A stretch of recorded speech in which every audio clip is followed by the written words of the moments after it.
on live. Remember, you're watching the Leadership Forum, and today we are discussing, or we're actually trying to encourage you with a fresh, all the flowers of tomorrow are in the seeds of today. All the flowers of tomorrow are in the seeds of today. And I'm still trying to see if I can show you the editorial cartoons, and also here, I think also it's corrupted, so maybe there's something technically wrong with that particular format as it is. But here are our guests. If you missed them at the top of the hour, our guest profiles is up next.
Now, the fulfillment of your dreams and aspirations are dependent on what you are planting now and what has been planted in the past.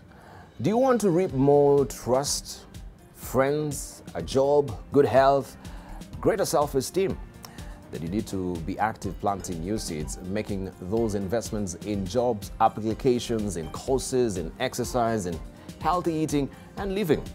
If you have children and you are constantly shouting and showing them your anger and frustration instead of your love, don't be surprised when a few years down the line, they turn out to be fearful, angry, and bitter individuals. If you plant sparingly, you will reap, they say, sparingly. Know that every seed you plant will produce fruit, so don't be stingy when you plant. By all means, be focused. If you want a job in sales, then apply for sales job, but don't just fill in one application form. Don't be deterred if your plans don't succeed at first. Perseverance, an old-fashioned and underused word, is key to your success. It is the metal that undergirded the great inventors, scientists, entrepreneurs, and trailblazers of the past and reaped benefits that we still enjoy today. Now, you know, every seed needs time to grow. So plant your hopes and dreams now and be patient, but also remain focused. When it comes to planting seeds that invest in your future, the right time and the right season is now. That's the only time we really have. We could wait until tomorrow, but for some, that time never comes. So don't procrastinate. And that's what we are focusing on today. And we're using for subject this morning, all the flowers of tomorrow are in the seeds of today. And we have already on the lectern with us, this is Dr. Geoffrey. This is Reverend Dr. Geoffrey Njenga, who is actually up on the lectern right now to try and also give us a slice of the topic that we have this morning. Sir, I got my yellow card, my red card, and my bell. I give you 6 minutes beginning now. Take it away. I can also close my eyes and not see your card. Anyway, flowers of tomorrow are in the seeds of today. Good morning. Here's an interesting topic, which simply, in my understanding, means what happens tomorrow very much depends on what you do today or don't do today. And this, in simple terms, is the principle of sowing and reaping. That we will sow, and what we sow is what we will reap. And in other words, things don't just happen. That what you do today has huge implications of what happens to you tomorrow. Well, yes, there is a waiting period because tomorrow will come tomorrow, and that would be the future.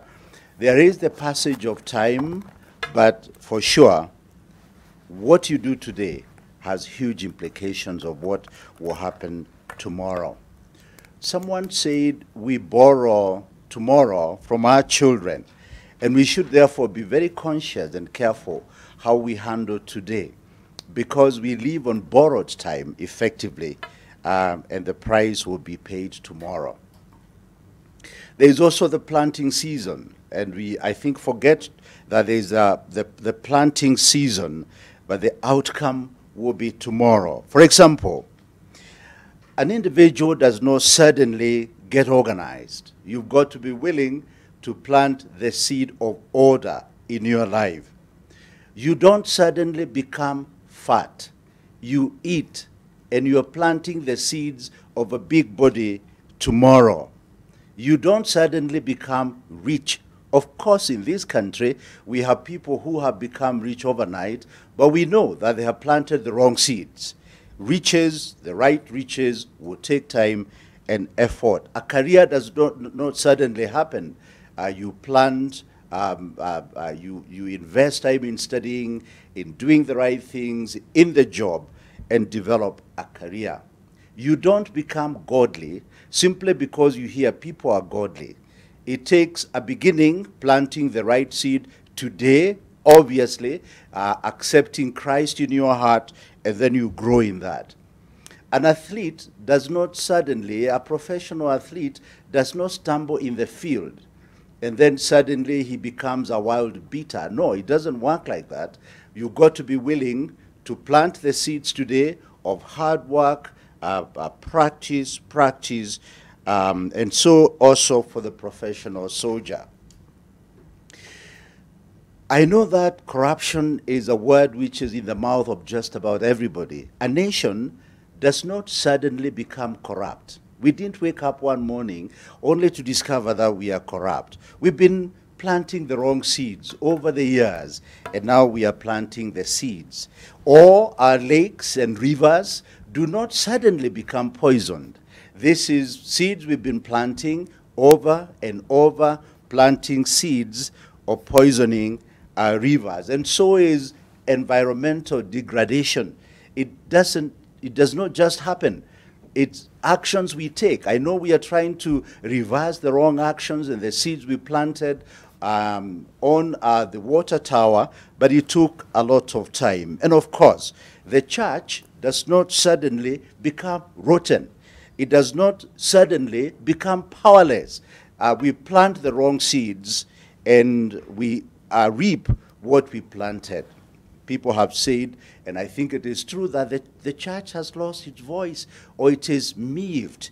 And we need to discover where the rain began to beat us. Stephen Covey, a writer, says this: sow a thought, reap an action. Sow an action, reap a habit. Sow a habit, reap a character. Sow a character, and reap a destiny. And our nation and us as individuals need to take care of that. So what to do? As I have seen the yellow card. At the personal level, take personal audit. Audit your life, and you'll discover where it all began happening. And it's been happening for a long time. You didn't suddenly become an alcoholic addict. Begin to discover how this happens, but more importantly, determine to reverse that trend today. A nation needs to accept that it's probably too late for Kinoti and Haji, and I know they are doing a good job, to capture every thief that we have in this country. What I think we need to do is have the anti-corruption campaigns beginning in the kindergarten and in our primary schools, and so is in agriculture, which we believe is going to be a major employer for the foreseeable future. Promote agriculture in primary school. Promote values. Yes, promote values. Let's talk about the values which will help this country. Promote clean politics, beginning from school. The first time I saw a corrupt leader at the university, he had people lining up and he was dishing out money. Now, perhaps if you've been following that, you know where that leader is today. Promote care for each other, concern for each other, promote love for this country, promote clean environment, and promote good social order, and talk about the good things which are happening in this country. This is not about burying our head in the sand, but talk about the good things which are happening in this country. Sow the seeds of good today, and we will reap a good future. Thank you very much. Right, thank you, Reverend Geoffrey Njenga. Sow the good, or sow the seeds of good today, of God of good today, and you'll reap. What did you say? Actually, I forgot it. Sow the seeds of good today, and you'll reap what tomorrow? You reap the good things tomorrow. We'll go the good things tomorrow. That's right. Right, it did escape me. I'm trying to take also copies notes here, but that one escaped me. But up next we have Peter Ndeng. He is actually proceeding to the lectern. He has 6 minutes as well. Remember, you can hit us on Twitter. AM Live NTV is our Twitter handle. AM Live NTV is our profile name on Facebook, and 20686 our SMS portal. So, Pete, you got 6 minutes beginning now. Good morning. Last night at about 7 p.m., I landed here from a 1.5-week trip that I've been on to Djibouti and Ethiopia. And I remember talking to somebody on the phone. The first question they asked me was, "What did you bring us?" Which is a common question people ask. Dibal, you've asked me that question before on some of my trips. Oh, really? What did you bring us? But you know, as I was thinking, as I was thinking about that question, I thought, I never wanted to come back from a trip and not have learned something. So in a way, I wish people would ask me, what did you learn on that trip? Every trip is like a school. A couple of things that are related to the topic that we're discussing today that I want to share with you as I went on my mission in Djibouti and Ethiopia. And sometimes when you get out of the box of daily living and you interact with people from a different community, different context, completely different politics, you pause and you are reminded of things that you actually know. They're not things you don't know, but things that we need to be reminded of again and again. And one of the things that I was reminded of again was that life is not a straight line. Life is not predictable. Stuff happens. And in the course of life, changes come, influences come. Right now, as we're sitting here, there are things that we could not have predicted just 6 months ago, whether it's the locusts, whether it's coronavirus, whether it's some of the things that are going on in the political sphere in Kenya. Life is not a straight line. But one thing that really strikes me is that even if I look at my own life as a process of negotiating, compromising, giving and taking and navigating my way through the forest of living, a lot of what has influenced, a lot of what has changed, moved me and shaped me into what I am and into what I'm becoming has to do with people. Yes, stuff happens. But if you look back, you discover it is really about people. And it's almost like we're on a matatu or in a train that is going somewhere. It's a continuous process. And in this train, people are coming on and going off. If you've been in a train, you know that you come to a station and some people hop off, some more people come on. And every stage of that journey is going to have its own drama and dramatics. Some people will leave an impression. They will do something in that journey that will actually be remembered by those who are continuing with that journey. Some will silently come in and silently walk out, never to be remembered again. But somewhere in there, everybody has an opportunity to do something that will impact those who will continue with that journey. You could also say then that every one of us who are continuing with the journey now, who are in this train, are enjoying or suffering from what somebody else did when they got on this train. Many of them have actually gotten off and are no longer with us. My point is this.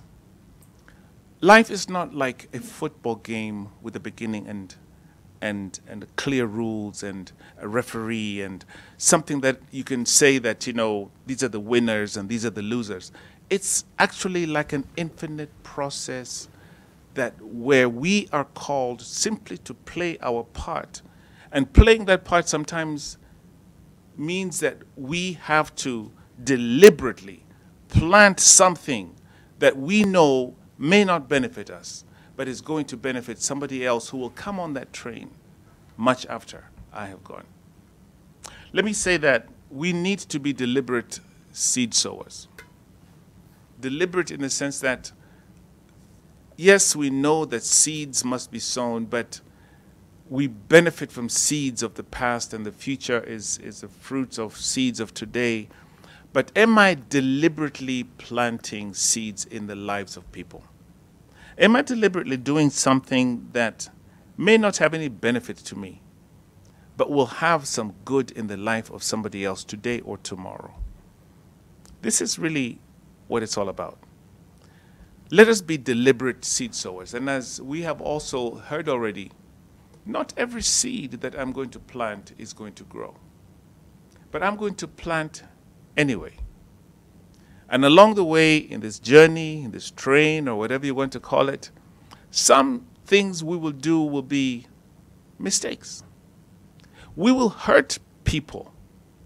People will hurt us who will come on that train and do something that will damage me, just like I know I have done things that have hurt other people.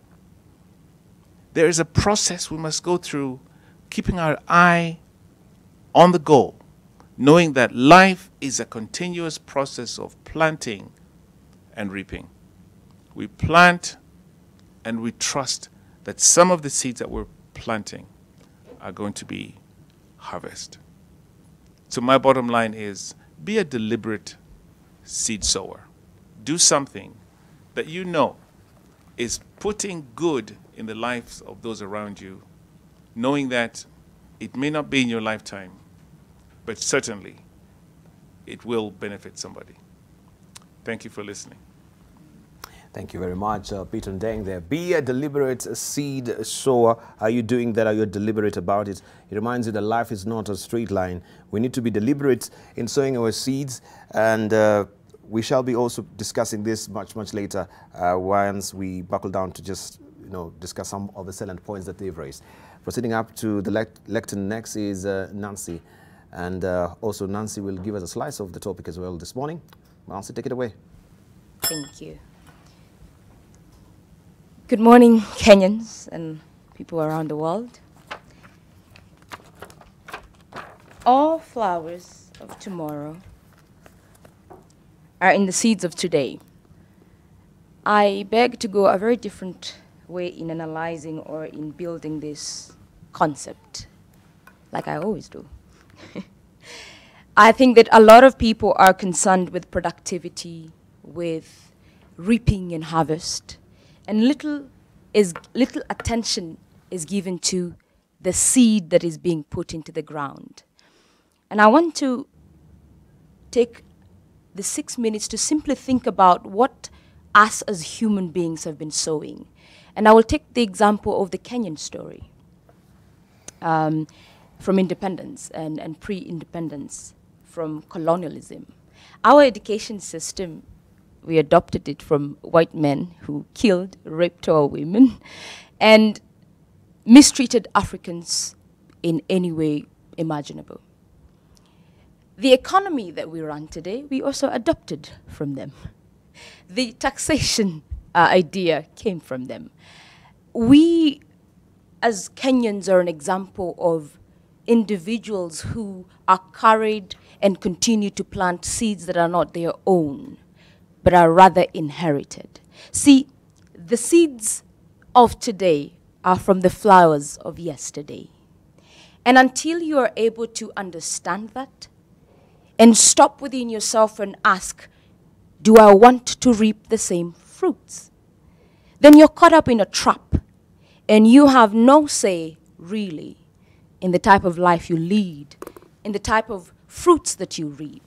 And so I challenge everyone today that as we think about the power of planting seeds and the power that there is in multiplication and in the harvest that we could harvest, that more closely we investigate the seeds themselves.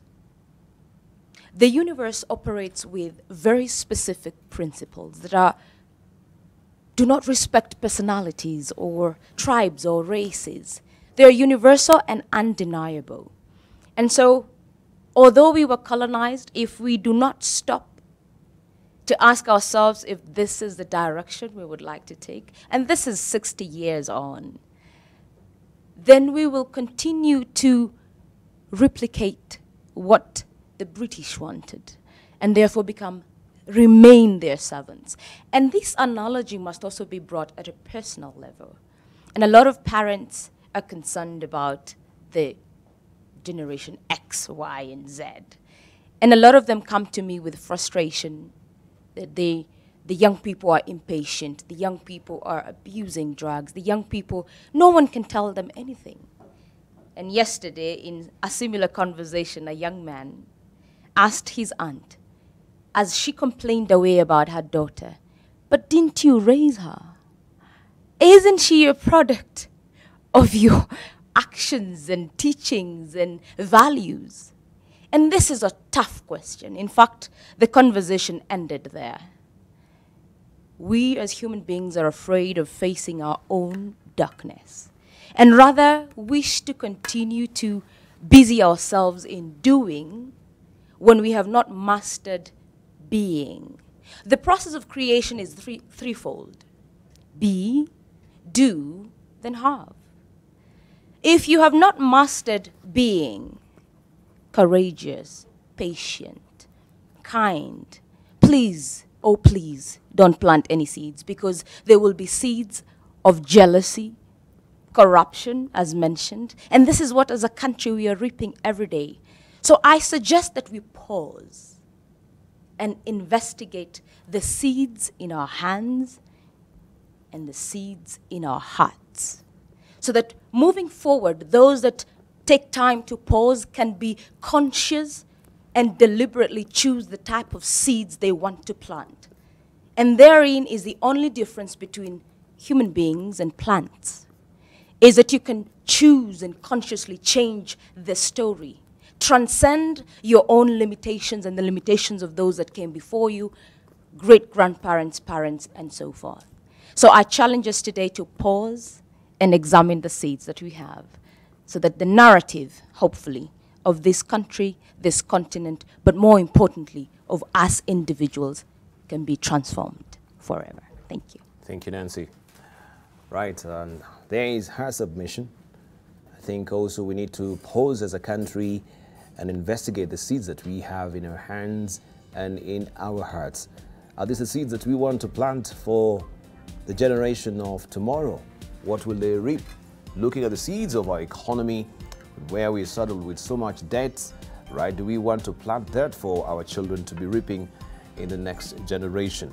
Looking at the sort of politics that we have in the country so far, gauging by the political tone and tenor, are those the seeds that we want actually to plant right now and reap the benefits of them, which, albeit of course negative, will reap later. So why can't we take a pause giver as a country, think deeply of where we are, when we're talking about the BBI, when we're talking about the economy, when you're talking about the projects, the ambitious projects, do we have the enough seed capital, right, to actually plant and reap the exceedingly beneficial, of course, rip-off effect of them much, much later with our generations or the next generation?